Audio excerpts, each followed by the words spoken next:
everybody, and today I wanted to talk to you guys or discuss with you guys the Call of Duty Ghosts reveal. Now I'm sure you've seen it spamming up your sub box all over the place, but I'm not here just to re-upload a trailer that 20 people did, and I'm not just here just to say, oh, they showed this, that looks cool, because that's stupid, right? You could just watch the trailer for yourself and kind of figure that out, so that's kind of a waste of my time doing that. Instead, what I would like to do is to talk to you guys about where I think they could possibly take this game based on what we have learned from the multiplayer, just a little bit of information that we know, and where I think they probably will end up taking it. So first of all, I want to say that to me, the game looks really sweet. Like, visually looks great. I'm sure there's gonna be a bunch of people that are like, oh my god, this is next gen, it should look so much better, but I thought it looked pretty good. To me it looked pretty good, but it's to be expected. If it looks sucky on the next gen engine, we'll be like, no, we're not getting this game. So that was to be expected. But the main thing that I really kind of honed in on was how they said that the maps are gonna be dynamic. Now, I don't know how many of you have experience with the word dynamic being thrown around in video games. I'm sure a lot of you do. But to me, dynamic means that the map is going to react to you. And it's going to always be a little bit different every time you play the map. Maybe not every time you play the map, but it means that every time you get on to, say, Yemen, it's not going to be the exact same thing that happens every single time. That's what it means to me. That's what dynamic map would mean to me. It means that it's always a little bit different, and it's always reacting to your character. So in the very most simple of ways, this could just mean that the environments are destructible. And that would be kind of sucky because we've already seen that in like Battlefield and various other games, environments being destructible. That would be kind of sucky. To have it in there would be sweet though, because hopefully if Raid was in Call of Duty Ghosts and you were in a Lodestar, trees would not block your Lodestar shots. So I would like that to be possible, to not get cock blocked by trees. But I'm hoping where they would go more with this, because what they did say is that there's going to be earthquakes and stuff like that in the map, and we've kind of seen that already with like the train on Express and the flooding on Hydro, and they're not really a big deal. They don't change the game. They don't even really affect the game, to be honest with you. It doesn't really do anything. So I'm hoping they're not just meaning that, because what they did say is some of these things are going to be player controlled. And what they showed when they were talking about that was like a bunch of logs falling down. So imagine this, guys. You're playing Domination. There's like a bunch of stuff, whatever it is, logs or whatever, over the B flag.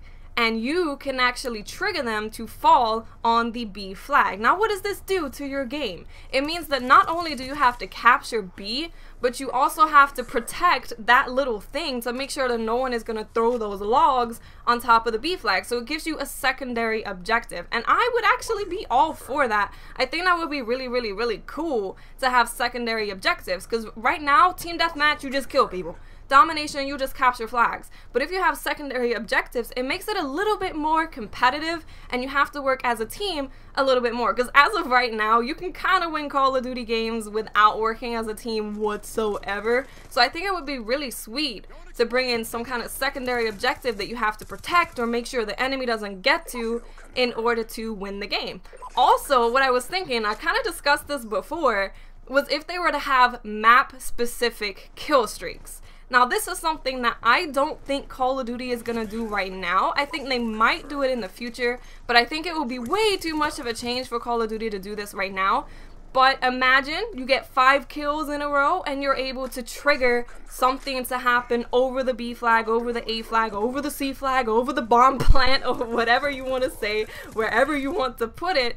But after you get 5 kills, you can trigger that whenever you want. I think that would be really cool, and it would be really different, and it would require you to be a little bit more strategic with when you use your kill streaks and stuff like that. But I don't think they're gonna do that. I would be extremely surprised if they went and did something that different straight off the bat. I don't see them doing that.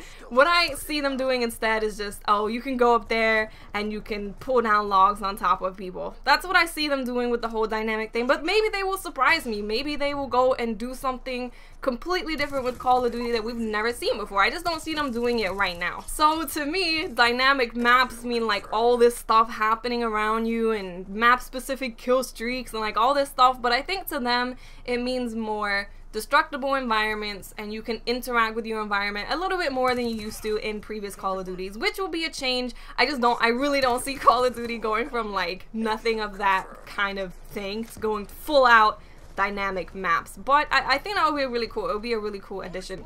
The next thing that we learned is that there's gonna be character customization, and I saw a few people saying, so am I gonna be able to make a chick?